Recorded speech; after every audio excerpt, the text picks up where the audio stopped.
नमस्कार, TNI 24 में आपका स्वागत है। खबरों के साथ मैं हूं वर्षा सिंह और अब बढ़ते हैं आज की बड़ी खबर की ओर।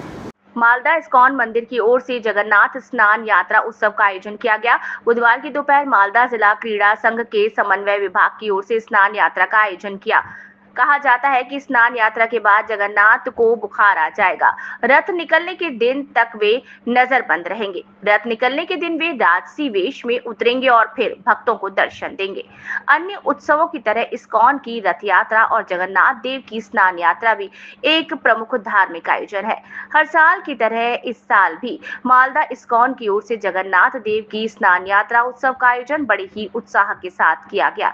इस अवसर पर इंग्लिश बाजार नगर पालिका के चेयरमैन कृष्णेंदु नारायण चौधरी समेत अन्य जनप्रतिनिधि और इस्कॉन स्वामी मौजूद थे। महापौर और अन्य अतिथियों ने जगन्नाथ बलराम सुभद्रा की मूर्तियों को स्नान कराया। इसके बाद रथ से पहले आषाढ़ महीने की पूर्णिमा के दिन भगवान जगन्नाथ का स्नान जुलूस निकाला गया।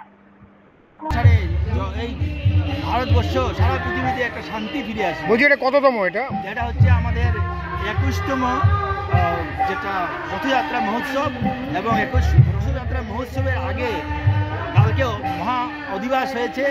আজকে হচ্ছে স্নান যাত্রা, তারপরে ভগবান 14 দিনের মতো অনবসর থাকবেন, মানে ওনার অনবসর কাল উনি লক্ষ্মী দেবীর সঙ্গে ব্যয় করবেন এবং তারপর লক্ষ্মী দেবীর সঙ্গে পরামর্শ করে নির্দেশ নিয়ে জগতের জীবকে অনেক যখন ডাক্তার যখন অল্প অসুস্থ থাকে না তখন লোক ডাক্তারের কাছে আসে, যখন বেশি অসুস্থ হয়ে যায় তখন ডাক্তার ওনার বাড়িতে যায়।